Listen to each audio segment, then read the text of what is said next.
This has been a prominent debate कि आजादी के जस्ट बाद अगर बागडोर सरदार वल्लभ भाई पटेल के हाथ में होती तो उसके बाद के कई फैसले अलग होते। चाइना और पाकिस्तान पर नीति शायद अलग होती, शायद उस नेगोशिएशन वाले दौर के दौरान मींस आजादी से जस्ट पहले शायद जिन्ना से नेगोशिएशन अलग तरीके से होती, शायद इतना लेवरेज सरदार वल्लभ भाई पटेल जिन्ना को ना लेने देते। मैं आजादी से पहले की भी बात इसलिए कर रहा हूं क्योंकि इस जो कनेक्शन है दैट आजाद भारत के पहले प्रधानमंत्री का वो 1946 में हुए इलेक्शन के उपरांत कौन लीडर बनेगा इस डिबेट से जुड़ा हुआ है। इतिहास में जाकर हर एक कारण को समझते हैं तो कैसे चीजें बदल रही थी। वर्ल्ड वॉर सेकेंड एंड हुआ, एक बात क्लियर था कि अब डीकोलोनाइजेशन की वेव चल रही है, यानी कि अब भारत को आजादी मिलेगी। 1946 में ये बात क्लियर हो चुकी थी। माउंटबेटन का यहां आना वो बिल्कुल क्लियर था, पर्पस क्या था। तो अब ऐसे में मुद्दा था कि ट्रांसफर किसको की जाएगी पावर। तो आप कहेंगे ठीक है, मतलब इंडियन नेशनल कांग्रेस एक मेजर पार्टी थी तो उसी के किसी लीडर को इसमें मेजर रोल निभाना होगा। लेकिन वहां पर एक लीडर यानी कि जवाहरलाल नेहरू वो तेजी से उभर कर आता है। मैं उभर कर इसलिए बात कर रहा हूं, हालांकि पूरी आज़ादी की जो हमारी एक हिस्ट्री है उसमें जवाहरलाल नेहरू का की रोल रहा है, लेकिन इसके अलावा अदर लीडर्स भी थे। 1946 में अब प्राइम मिनिस्टर कौन बनेगा इस अंतरिम सरकार का, तो एक कन्वेंशन ये थी कि जो कांग्रेस का अध्यक्ष होगा वही इस समय इस अंतरिम सरकार का अध्यक्ष होगा। क्योंकि अंतरिम सरकार यानी कि जो इंटरिम गवर्नमेंट का मतलब होता है कि छोटी समय की गवर्नमेंट है जब तक कि भारत को पूर्ण आजादी नहीं मिल जाती। तो ऐसे में फैसला होता था कि अध्यक्ष कौन है। तो अध्यक्ष क्या जवाहरलाल नेहरू थे? नहीं। क्या उस समय कांग्रेस पार्टी के अध्यक्ष सरदार वल्लभ भाई पटेल थे? नहीं। तो आप कहेंगे तो फिर इन दोनों की डिबेट क्यों? डिबेट आपको पता लगेगी इन दोनों की क्यों, लेकिन उस समय अध्यक्ष कौन थे? मौलाना अबुल कलाम आजाद। तो अगर अध्यक्ष के लॉजिक से बात की जाए कि कांग्रेस का प्रेसिडेंट ही 1946 की इस इंटरिम गवर्नमेंट छोटे समय की जो सरकार बननी थी भारत में उसका प्राइम मिनिस्टर बनेगा, और यह सबको क्लियर था जो इसका प्राइम मिनिस्टर बनेगा वही इंडिपेंडेंट इंडिया का प्राइम मिनिस्टर बनेगा। तो आप कहेंगे तो फिर इनको बनना चाहिए था। फिर क्या हुआ? तो एक्चुअली ये पिछले 6 साल से कांग्रेस के लगातार अध्यक्ष थे। तो आप सोचेंगे कि क्या लगातार इलेक्शंस थे? नहीं। एक्चुअली ट्विस्ट यहां पर यह है कि 1942 में जब क्विट इंडिया मूवमेंट चली तो जो टॉप लीडरशिप थी उसको जेल में डाल दिया गया। तो ऐसे में उसके बाद चुनाव ही नहीं हो पाए। तो इस कारण से मौलाना अबुल कलाम आजाद ही कंटिन्यूअसली कांग्रेस के अध्यक्ष थे। अब जब ऑप्शन था कि अब अंतरिम सरकार का कौन लीडर बनेगा, प्राइम मिनिस्टर कौन बनेगा, तो यहां पर गांधी जी ने एक बात क्लियर करी कि चलिए अब पहले तो कांग्रेस प्रेसिडेंट के इलेक्शन भी करा लेते हैं। तो ऐसे में अबुल कलाम आजाद जी ने इच्छा जाहिर की कि वो भी दोबारा इस अध्यक्ष पद के लिए चुनाव लड़ना चाहेंगे। इसका जो फैसला होता था वो जो 15 प्रोविंशियल कांग्रेस कमिटीज होती थी, यानी कि प्रोविंस जैसे कि आज स्टेट लेवल होता है, तो उनकी कमिटीज नॉमिनेशन फाइल करती थी। उसके बिहाफ पर फिर जो कांग्रेस वर्किंग कमेटी जिसको हम CWC कहते हैं वो फैसला लेती थी। लेकिन गांधी जी ने मना कर दिया कि देखिए हम नहीं चाहेंगे कि आप सेकंड टर्म लें, एक लंबा कार्यकाल हो चुका है, कोई नया अध्यक्ष बने। तो अब आप कहेंगे कि अब ठीक है, अब समझ में आया, यानी कि सरदार वल्लभ भाई पटेल और नेहरू का जो कंटेस्टेशन है वो यहां पर शुरू हुआ होगा प्रधानमंत्री के पद के लिए। अभी आप बिल्कुल सही समझ रहे हैं। अब यहां पर जो 15 प्रोविंशियल कांग्रेस कमिटीज थी उन्होंने किनका नाम प्रस्तावित किया? शायद आप कहेंगे नेहरू। ऐसा नहीं हुआ।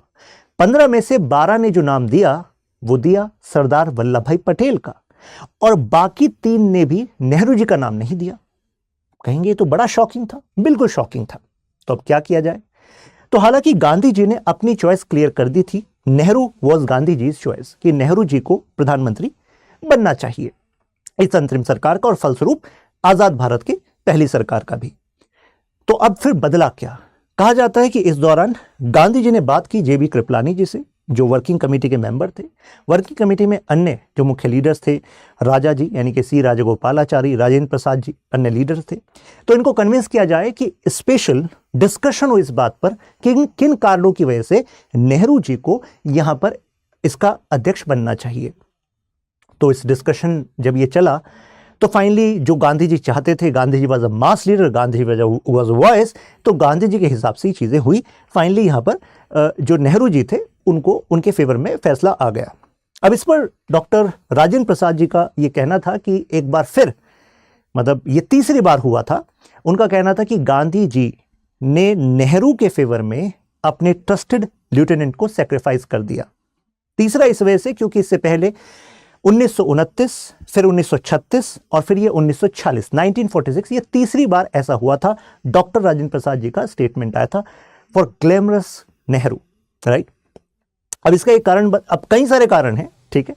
शुरुआत में एक कारण ये बताया गया कि अगर एज वाइज देखा जाए तो गांधी जी और सरदार वल्लभ भाई पटेल में एज का डिफरेंस करीब 6 साल का ही था, तो आपस में एक अच्छा सामंजस्य था। और मतलब सामंजस्य शुरुआत से ही था। इवन आपको शुरुआत की बात बताऊं, means when Gandhi ji came to India from South Africa, तो उस समय तो सरदार वल्लभ भाई पटेल का मानना था कि इस देश को हमें एक्शन लेने वाली लीडर्स की जरूरत है, फिलॉसफी की नहीं। उनका मानना था कि शायद Gandhi ji is more philosophy oriented, वो कुछ अच्छी बातें करेंगे लेकिन धरातल पर जो काम होना वो नहीं करेंगे। ये उस समय से पहले की बात है जब अभी मास मूवमेंट गांधी जी को डेवलप करनी थी।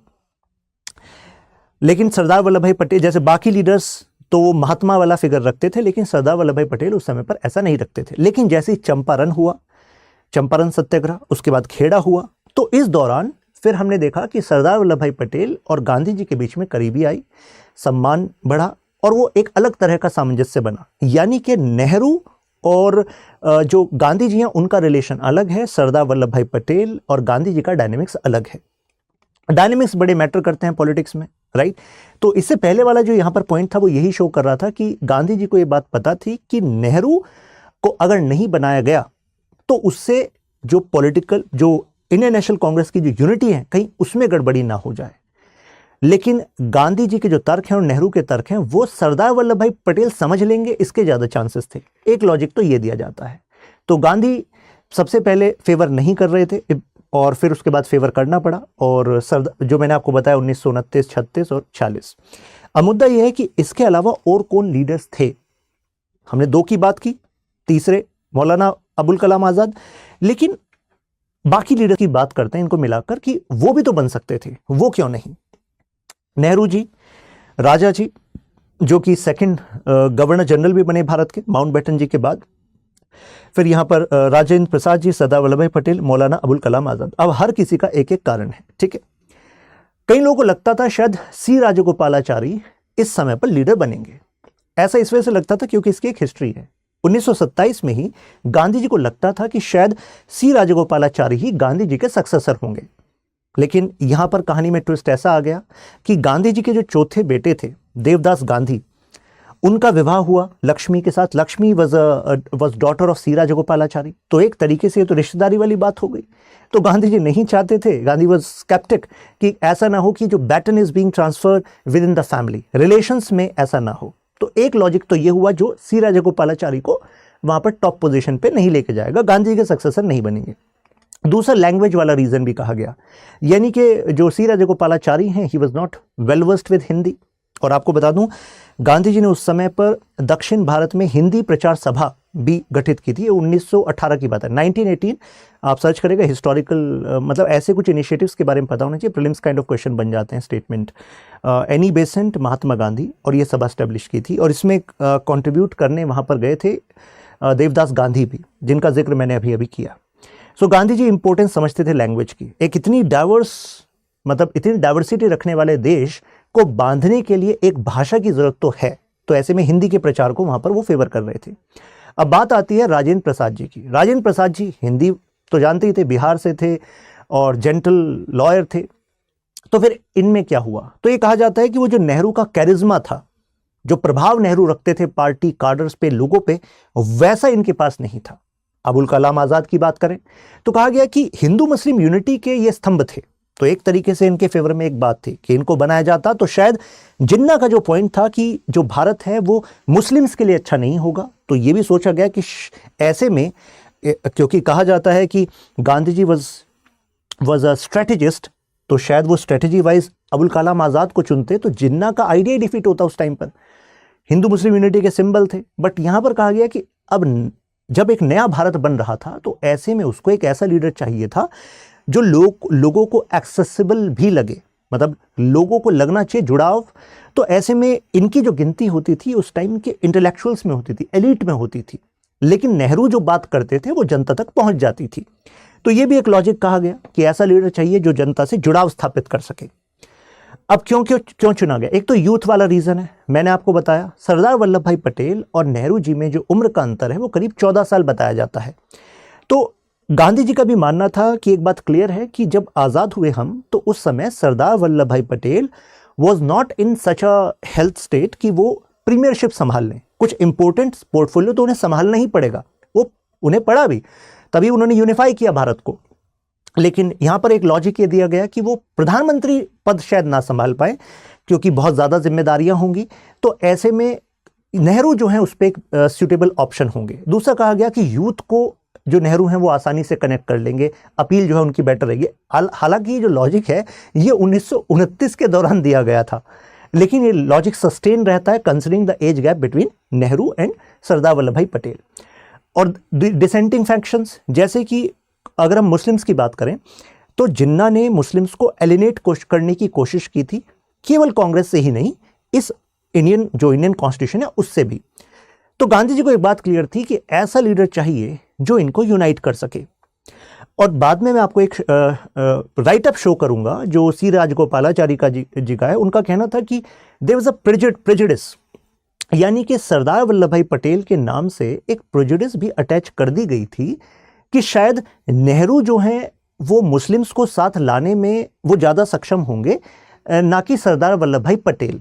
तो एक प्रेजुडिस यहाँ पर कनेक्ट कर दिया गया था, पूर्वाग्रह कनेक्ट कर दिया गया था कि ये इनका टिल्ट शायद जो है वो हिंदूज की तरफ ज़्यादा होगा, ऐसा भी। अब आप सबको पता है कि ऐसे फैसलों में, राजनीति में जो प्रेजुडिसेस होते हैं वो बड़े रोल प्ले कर जाते हैं, तो एक कारण वो प्ले कर जाता है। दूसरा ये कहा गया कि गांधी जी को लगता था कि जो कुछ radical communist kind of elements हैं, यानी कि लेफ्टिस्ट लीनिंग लीडर्स हैं, तो उनको कांग्रेस से या नई सरकार से जोड़े रखने में नेहरू ज़्यादा कारगर साबित होंगे, क्योंकि नेहरू की खुद की जो फिलॉसफी है, मतलब खुद की जो political ideology I should say, वो फैबियन सोशलिज्म है। तो इन्हीं के समाजवादी विचारधारा वाले नेहरू जो लेफ्ट के अदर लीडर्स हैं उनको भी साथ लेने में सक्षम होंगे।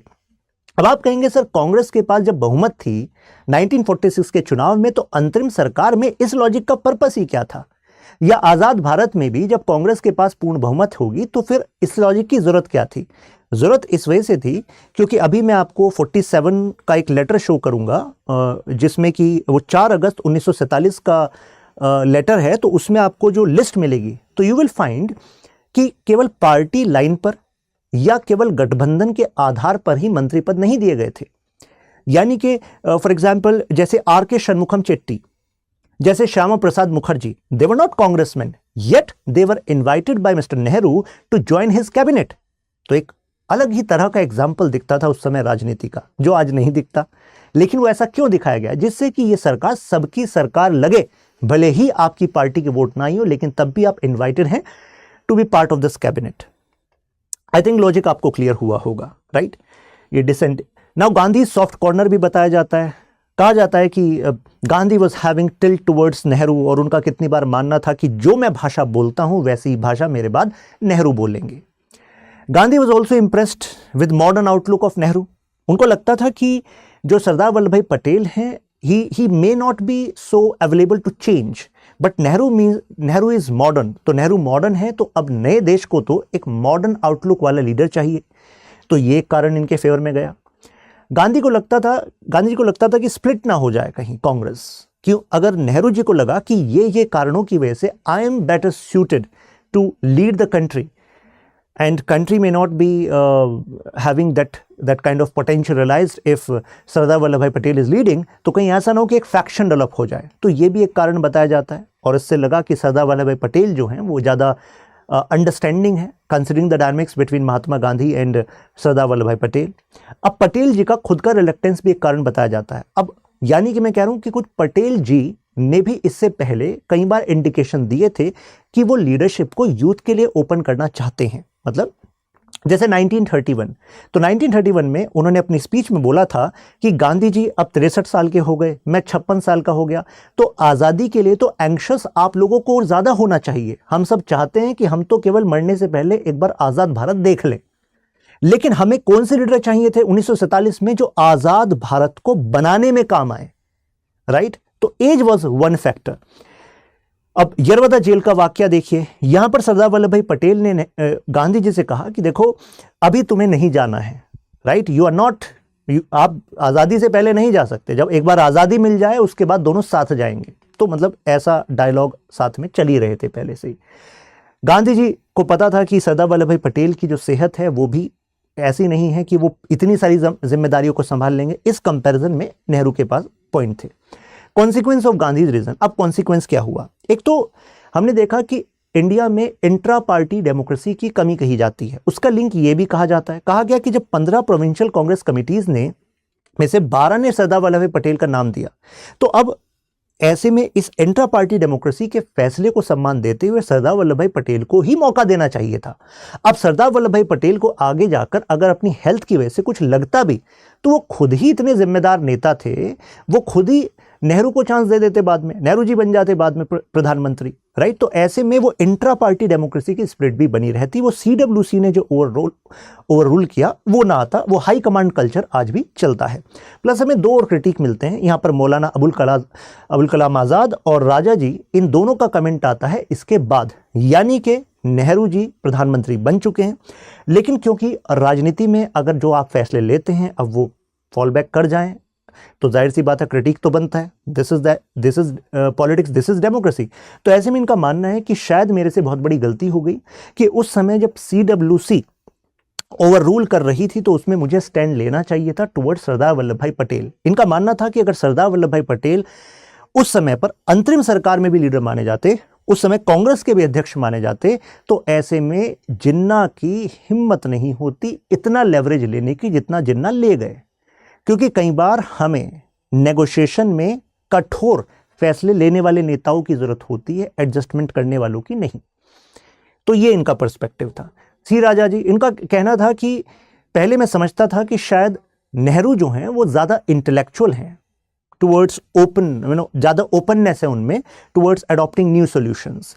लेकिन इनका कहना है कि मैं वहां पर भी एक गैप देखता हूं। मुझे लगता है कि सरदार वल्लभ भाई पटेल जो है वो बेहतर डिसीजन मेकर होते। इनका कहना है कि पहले ये माना गया कि जो जवाहरलाल नेहरू हैं वो ज़्यादा बेटर स्टेट्समैन हैं और उनका इंटरनेशनल अफेयर्स पे भी बेटर पर्सपेक्टिव है। तो इस लिहाज से भी इंडिया के ग्लोबल इंटरेस्ट को भी ध्यान में रखते हुए नेहरू शायद बेहतर चॉइस होंगे। लेकिन इनका कहना है कि शायद भारत को एक मजबूत लीडर की जरूरत थी, मतलब रियलिस्ट लीडर की जरूरत थी। मजबूत से बेटर है रियलिस्ट, क्योंकि मजबूती के भी अलग अलग तरीके होते हैं। कुछ आदर्शवाद के तरीकों का इस्तेमाल करते हैं, अंतर्राष्ट्रीय कानून के सम्मान की बात करते हैं, और कुछ लोग कहते हैं कि अगर नेशनल इंटरेस्ट आपने सिक्योर कर लिया, अगर आप स्ट्रांग हैं तो उसके बाद बाकी सब चीजें आपके डायनेमिक्स के हिसाब से चलेंगी। तो कहने का मतलब यह हुआ कि चाइना और पाकिस्तान वाले मुद्दे पर सरदार वल्लभ भाई पटेल शायद बेहतर लीडर होते, ये वो इंडिकेशन दे रहे थे। अब एक बुक के बारे में बात करते हैं, did Nehru exclude Patel from cabinet. अब ये अपने आप में ये बहुत बड़ी जो डिबेट बनी ना कि शायद सरदार वल्लभ भाई पटेल बन सकते थे, नहीं बने। और सरदार वल्लभ भाई पटेल जब लीडर नहीं बने, अध्यक्ष नहीं बने, फिर प्राइम मिनिस्टर नहीं बने, तो साथ साथ में नेहरू शायद नहीं चाहते थे कि सरदार वल्लभ भाई पटेल डेप्यूटी प्राइम मिनिस्टर भी बने। तो ऐसा कुछ इन्होंने, जो HV होडसन की बुक आई थी, इन्होंने कहा कि मैंने VP मेनन जी का इंटरव्यू लिया, और VP मेनन कौन थे? सेक्रेटरी थे सरदार वल्लभ भाई पटेल के। जिस समय सारी रियासतों को मिलाया जा रहा था तो VP Menon was right hand और सरदार वल्लभ भाई पटेल। तो ऐसे में अगर वो ये बात कर रहे हैं तो लगेगा दुनिया को कि भाई कुछ हद तक सच्चाई हो सकती है। ये है VV होडसन और ये VP मेनन और सरदार वल्लभ भाई पटेल। अब लेकिन जरा देखते हैं कि इन बातों में कितना सच है, क्योंकि कई बातें मिथ की तरह फैलाई जाती हैं।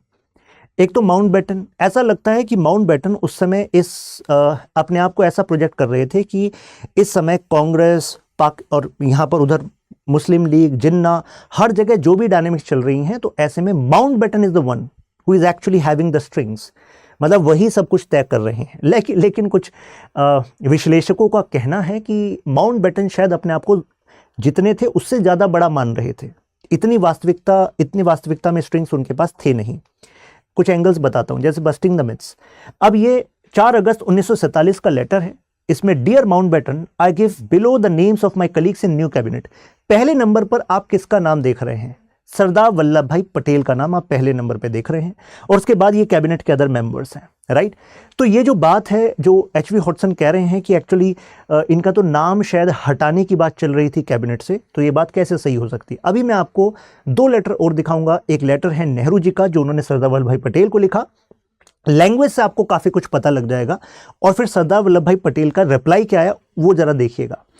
Mountbatten bluntly told Nehru. अब वो जो हॉटसन है वो अपनी बुक में कह रहे हैं कि एक्चुअली माउंटबेटन ने कहा नेहरू से कि भाई देखो तुम्हारे से जो सीनियर लीडर्स हैं ना, इनको तुम्हें हटाना होगा। आई told him I thought his the greatest weakness was his personal loyalty towards old friends. वो कह रहे थे कि माउंटबेटन चाहते थे कि न्यू ब्लड नए इंडिया के कैबिनेट में आ जाए, ओल्ड ना रहे, क्योंकि जो टॉप वेट होंगे वो, क्योंकि उनका राजनीतिक कद तो नेहरू से बड़ा रहा था पहले, क्योंकि अलग अलग समय पर अलग अलग कांग्रेस के अध्यक्ष रहे थे, अलग उनका स्ट्रॉन्ग कार्डर बेस भी था, सपोर्ट बेस भी था। तो शायद नेहरू जो मॉडर्नाइजेशन करना चाहते हैं उनको करने में नेहरू को दिक्कत पेश आए।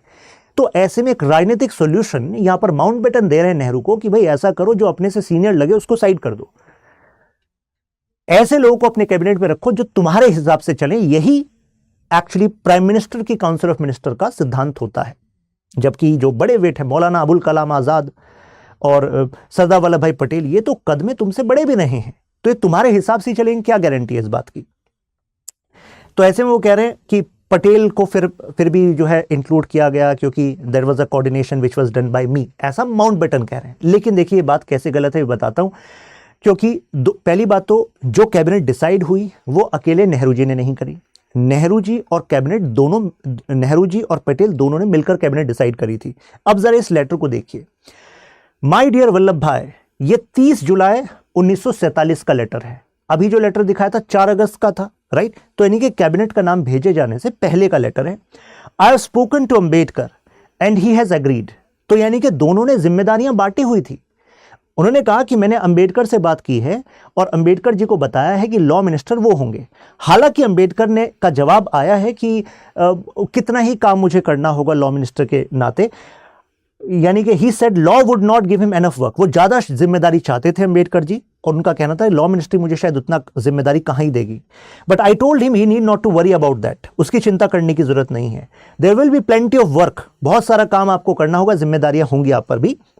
आई have also spoken to Rafi and Rafi Ahmed Kidwai, ये उत्तर प्रदेश जो कांग्रेस थी उसके एक महत्वपूर्ण नेता होते थे Mr Rafi. Now you have to approach Shyama Prasad and Rajaji and Shanmukham. अब देखिए श्यामा प्रसाद, राजाजी एंड षणमुखम को मनाने की जिम्मेदारी किसकी थी, या उनके साथ कि भाई ये पोर्टफोलियो आपका होगा, ये कोऑर्डिनेशन की जिम्मेदारी किसकी थी, सरदार वल्लभ भाई पटेल की थी। तो यानी कि पटेल और नेहरू जी ने दोनों ने जिम्मेदारियों को बांटा हुआ था कि नहीं बांटा हुआ था। भाई तथ्य तो यही बता रहे, अब दुनिया कुछ भी बता रहे, फैक्ट तो यही बता रहे। आप स्टिल टू स्पीक एनवी एंड अमृत कौर, इनसे मुझे अभी बात करने की जरूरत है। अदर लेटर देखिए, ये लेटर है 1 अगस्त 1947 का, जो जवाहरलाल नेहरू जी ने भेजा गया सरदार वल्लभ भाई पटेल को। अब देखिए यहां कह रहे हैं, इसकी पहली लाइन पढ़िएगा, as formalities have to be observed. मतलब फॉर्मेलिटी है बस कि भाई प्रधानमंत्री अगर कोई पद संभालता है तो वो कैबिनेट के लिए किसी को इनवाइट करता है। I am writing to invite you to join new cabinet, जो नया कैबिनेट है उसको ज्वाइन करिए। दिस राइटिंग इज समवॉट, इसके बाद देखिए क्या है, सुपरफ्लुअस। मतलब जो मैं लिख रहा हूं वो उसकी कोई जरूरत नहीं है, ये बेबाक शब्द हैं, क्योंकि मैं कौन होता हूं तुम्हें इनवाइट करने वाला। आप तो खुद ही स्ट्रॉन्गेस्ट पिलर है इस कैबिनेट का, ये कैबिनेट ही आपने बनवाई है, ये आप तो स्ट्रॉन्गेस्ट पिलर है, मैं कौन होता हूं आपको इन्वाइट करने वाला। लेकिन फॉर्मेलिटी है तो ये लेटर मैं आपको लिख रहा हूं। इस पर जवाब आता है सरदार वल्लभ भाई पटेल की तरफ से, जरा जवाब देखिएगा। ये 1 अगस्त का लेटर, फिर 3 अगस्त का जवाब आता है। Many thanks for your letter of the first instant, our attachment and affection for each other, our comradeship for an unbroken period for nearly 30 years admit no formalities. तो वो कह रहे हैं भाई फॉर्मेलिटी की जरूरत नहीं है, 30 साल पुराना रिश्ता है हमारा। My services will be at your disposal, क्योंकि ये लॉजिक होता है prime minister and council of minister के जो मेंबर्स होते हैं उनके रिलेशन का, that you have to adhere to the vision of prime minister. That is why this kind of language is used कि I am available for your service. I hope for the rest of my life and you will have unquestioned loyalty. and devotion from me in the cause for which no man in India has sacrificed as much as you have done. Our combination is unbreakable. हमारा जो combination है यानी कि जवाहरलाल नेहरू और सरदार वल्लभ भाई पटेल का combination unbreakable है. Therein lies our strength, और इसी में हमारी strength है. I thank you for the sentiments expressed in your letter.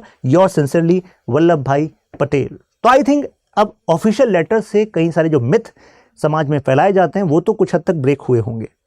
अब ये माउंटबेटन का किस्सा तो मैंने आपको बता दिया. ये मेगलोमोनिया से एक तरीके से ग्रस्त थे जिसमें आप अपने आप को बहुत बड़ा मानते हैं, आपको लगता है कि थ्रेड आपके हाथ में है. Views of Patel on Nehru's leadership. Actually जब गांधी जी की डेथ हुई उसके बाद सरदार वल्लभ भाई पटेल ने ये कहा कि गांधी जी ने जो चुना था उस समय पर इनके 46 के चुनाव में नेहरू को शायद वो सही ही चॉइस थी. Our leader, the judgment of our leader was correct. फिर इन्होंने कहा कि Pandit Nehru has always head, कि उनका व्यू था. अब ये जरा स्टेटमेंट देखिएगा, आपको शायद याद आएगी. ये स्टेटमेंट डॉक्टर एस जयशंकर ने भी अभी कुछ समय पहले एक प्रेस कॉन्फ्रेंस में यूज की थी. That Indian problem was part of the world problem. कुछ याद आ रहा है आपको? यानी कि उनका कहना था कि नेहरू के पास वो टैलेंट है कि वो दुनिया में ये प्रूव कर सकता है. एक होता है बोलना, एक होता है जस्टिफाई करना कि भारत की जो जो समस्या है वो दुनिया की समस्या है. एट सच अ टाइम, जिस समय इंडिया का जो विजन है, इंडिया की जो एस्पिरेशंस है वो वर्ल्ड लेवल पर प्रोजेक्ट करने की जरूरत थी. तो यहां पर एक्चुअली उनका इंडिकेशन था नैम को लेकर, नॉन अलाइन मूवमेंट, जिसकी लीडरशिप इंडिया कर रहा था, जिसमें कि जवाहरलाल नेहरू एक मेजर रोल प्ले कर रहे थे. सो नेहरूज रिमोर्स. अब नेहरू को जिस तरीके से उस समय लीडर बनाया गया था तो नेहरू जी भी उससे पूरे खुश नहीं थे. उन्होंने स्टेटमेंट में कहा, I have seldom felt quite so annoyed and humiliated. I was not sensible of the honour. तो ऐसा नहीं है कि वो उस ऑनर के लिए तैयार नहीं थे, but I did not come to it by main entrance. लेकिन ऐसा नहीं है कि वो जो प्रोविंशियल कांग्रेस कमिटीज हैं उन्होंने उनको बनाया हो, तो एक तरीके से साइड एंट्रेंस उनकी हुई थी. तो he was not quite happy. Conclusion के तौर पर हम कह सकते हैं कि जो नेहरू जी की चॉइस थी, जो महात्मा गांधी जी ने ली थी, तो वो केवल एक फैसला नहीं था कि नेहरू जी के प्रति एक सॉफ्ट कॉर्नर था, और कितने सारे कारण थे जिनको हमने यहाँ पर डिस्कस किया. राइट.